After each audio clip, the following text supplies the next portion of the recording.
Good morning, dear students. Today we will discuss on Laplace transform. Laplace transform is an integral transform which is defined for positive value of the function. Laplace transform is very useful to solve ordinary differential equation or partial differential equation with the help of boundary value problems. It is very useful in analysis of electrical and electronic circuits, signal processing, image processing, control system, machine learning, and data mining, etc.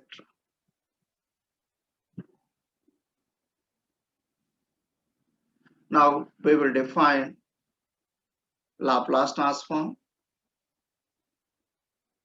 Let f of t be a function of t defined for all t is greater and equal than 0. Then the Laplace transform of f of t is denoted by LFT and read as Laplace transform of ft, and which gives function of x, and it is denoted by f of s or f of s, and it's defined as Laplace transform of f of t equal to f of s, and which is equal to integration 0 to infinity e to the power minus st f of t dt, where s is a parameter which may be real or complex, and L is called Laplace transform operator. Now, Laplace transform of some elementary function. जिस तरह से आपने differentiation जब आप किसी function का करते हैं तो उससे रिलेटेड भी बहुत से फार्मूले आपको यूज करने होते हैं, इसी तरह से अगर कोई भी फंक्शन हमको दिया हुआ है और उसका हमें लाप्लास ट्रांसफॉर्म फाइंड करना है, तो उसके लिए जरूरी है कि हम उस फंक्शन को एलिमेंट्री फंक्शन में कन्वर्ट कर सकें और उसके बाद हम उसका लाप्लास ट्रांसफॉर्म फाइंड कर पाएंगे। तो यहाँ पर ये ध्यान देना कि कोई भी फंक्शन अगर दिया है तो हमको उस फंक्शन का लाप्लास ट्रांसफॉर्म फाइंड करने के लिए उसे हमें एलिमेंट्री फंक्शन में कन्वर्ट करना होगा। तो यहाँ पर अपन देखेंगे कुछ एलिमेंट्री फंक्शन है जिनके हेल्प से हम किसी भी फंक्शन का लाप्लास ट्रांसफॉर्म फाइंड करें। तो फर्स्ट एलिमेंट्री फंक्शन अपन ले रहे हैं यहाँ पे Laplace transform of 1। Laplace transform of 1 equal to 1 upon Laplace transform of 1 equal to 1 upon s, where s is greater than 0। अब इसे हम प्रूफ करेंगे by the definition of Laplace transform. Okay, we know that Laplace transform of f of t equal to integration 0 to infinity e to the power minus st f of t dt। यहाँ पर हम f of t की जगह अगर हम 1 ले लें तो क्या हो जाएगा, therefore Laplace transform of 1 equal to integration 0 to infinity e to the power minus st into 1 dt। 1 का इससे मल्टीप्लाई हुआ तो e to the power minus s t, तो integration 0 to infinity e to the power minus s t d t. इसे हम integrate करेंगे तो e to the power minus s t का इंटीग्रेशन क्या हो जाएगा, e to the power minus s t upon minus s, t का function है, टी के रिस्पेक्ट में से हम इंटीग्रेट कर रहे हैं, s here s with constant. Okay, तो अब इसकी लिमिट क्या दी है, 0 टू इन्फिनिटी, तो यहां पर हम लिमिट पुट कर देंगे 0 to infinity. Minus 1 upon s अपन ने कॉमन ले लिया। अब इस पे हमको लिमिट पुट करना है तो upper limit minus lower limit to the power minus infinity minus a to the power 0, right. A to the power minus infinity 0 होता है, ए टू द पावर 0 1 होता है, तो यहाँ पे हमने वैल्यू ले ली and which is equal to 1 upon s. इस तरह से अगर एलिमेंट्री फंक्शन हमें 1 दिया है तो उसका लाप्लास ट्रांसफॉर्म हमें क्या मिल गया, hence Laplace transform of 1 equal to 1 upon s।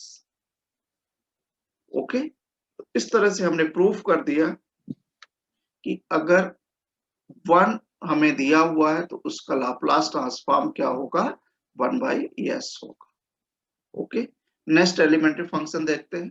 अगर कोई भी function t to the power n के फॉर्म में दिया है तो अब हम उसका लाप्लास ट्रांसफॉर्म कैसे फाइंड करेंगे वो देखते हैं। Laplace transform of t to the power n, Laplace transform of t to the power n equal to क्या हो जाएगा, gamma n plus 1 upon s to the power n plus 1 if n is greater than -1। यहाँ पे t to the power n अगर हमें दिया है तो जो लाप्लास ट्रांसफॉर्म है वो n पर डिपेंड करेगा। तो यहाँ पर अगर n क्या है, -1 से बड़ा है, okay, if n is greater than -1 then Laplace transform of t to the power n equal to gamma n plus 1 upon s to the power n plus 1. But if n is a positive integer, that means n is greater and equal than 0, then Laplace transform of t to the power n equal to factorial n upon s to the power n plus 1, where n is a positive integer, right? तो ये हमें ध्यान रखना है कि अगर n क्या हो, if n is greater than -1 और वो पॉजिटिव इंटीजर नहीं हो, उस केस में t to the power n का जो लाप्लास ट्रांसफॉर्म होगा वो हो जाएगा gamma n plus 1 upon s to the power n plus 1। But if n is a positive integer then Laplace transform of t to the power n equal to factorial n upon s to the power n plus। आइए हम इसे proof करते हैं with the help of definition of Laplace transform. We know that Laplace transform of f of t equal to integration 0 to infinity to the power minus st of t dt। अब यहाँ पर f of t की जगह हम क्या put कर दे, t to the power n।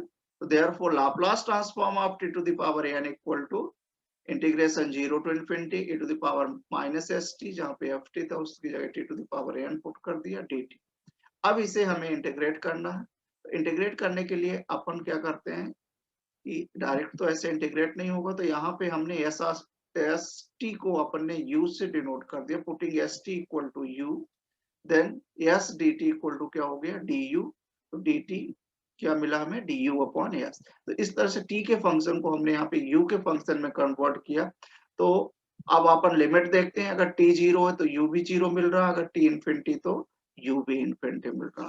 तो u के भी फंक्शन के लिए लिमिट वही रहेगी जो t के फंक्शन की थी। तो यहाँ पे क्या हो गया, integration 0 to infinity e to the power s t की जगह अपन ने u लिया तो e to the power minus u, यहाँ पे t की जगह क्या हो जाएगा u upon s to the power n, और dt की जगह क्या मिल गया du अपॉन s, राइट। तो s कांस्टेंट है तो यहाँ पे हमने कॉमन ले लिया, ये u to the power n upon s to the power n था, 1 अपॉन s था, तो यहाँ पे हो गया 1 upon s to the power n plus 1, ये कॉमन लिया तो हमको क्या मिलेगा, इंटीग्रेशन में 0 to infinity to the power minus u to the power n du, right. अब इसको हम इस तरह से लिख सकते हैं 1 upon s to the power n plus 1 integration 0 to infinity e to the power minus u to the power n plus 1 minus 1 du। Okay, we know that gamma n, by definition of gamma function, gamma n equal to integration 0 to infinity e to the power minus x to the power n minus 1 dx, right। तो जो integral हमें दिया था integration 0 to infinity e to the power minus u to the power n plus 1 minus 1 du, तो उसकी जगह क्या हो जाएगा, इस फार्मूले का यूज करके gamma n plus 1 by definition of gamma function, right. तो Laplace transform of t to the power n हमें क्या मिल गया, gamma n plus 1 upon s to the power n plus 1। तो ये हमने फर्स्ट रिजल्ट प्रूव कर दिया जब n क्या हो, if n is greater than -1। यहाँ पे n पॉजिटिव इंटीजर नहीं हो बट -1 से क्या हो, बड़ा हो, ओके। तो उस केस में Laplace transform of t to the power n हमें क्या मिल गया, gamma n plus 1 upon s to the power n plus 1, right. But if n is a positive integer then gamma n plus 1 equal to factorial n, ये first year में आपने पढ़ा होगा, जब गामा फंक्शन पढ़ा था तो वहां पे प्रॉपर्टीज पे आपने देखा था कि if n is a positive integer then gamma n plus 1 equal to factorial. तो यहाँ पे गामा n प्लस 1 की जगह हमने फैक्टोरियल n रख दिया। तो उस केस में जब n पॉजिटिव इंटीजर है तो Laplace transform of t to the power n हमें क्या मिल गया, factorial n upon s to the power n plus 1, where n is greater than equal to 0, that means n is a positive integer। तो इस तरह से अगर t to the power n के फॉर्म में कोई फंक्शन हमें दिया है जहां पे n अगर पॉजिटिव इंटीजर है तो Laplace transform of t to the power n हमें मिल जाएगा factorial n upon s to the power n plus 1। But if n is greater than -1 but n is not positive integer, then Laplace transform of t to the power n equal to gamma n plus 1 upon s to the power n plus. For example, if we take n equal to 2, then Laplace transform of t square, here 2 is a positive integer, then Laplace transform of t square equal to factorial 2 upon s to the power 2 plus 1 equal to 2 upon s. But if we take n equal to 1 by 2, then Laplace transform of t to the power 1 by 2. Here 1 by 2 is greater than -1, but 1 by 2 is not a positive integer. So we apply the formula Laplace transform of t to the power n equal to gamma n plus 1 upon s to the power n plus 1. Here n equal to 1 by 2. Therefore, Laplace transform of t to the power 1 by 2 equal to gamma 1 plus 1 by 2 plus 1 upon s to the power 1 by 2 plus 1, and which equal to gamma 3 by 2 upon s to the power 3 by 2. Gamma 3 by 2 को अपन क्या लिख सकते हैं, 1 by 2 upon gamma 1 by 2 upon s to the power 3 by 2. Here gamma, we know that gamma 1 by 2 equal to root pi. So therefore we have factorial, we have root pi upon 2 s to the power 3 by 2. इस तरह से हमने Laplace transform of t to the power 1 by 2 क्या find कर लिया, under root pi upon 2 into s to the power 3 by 2. Okay, thank you.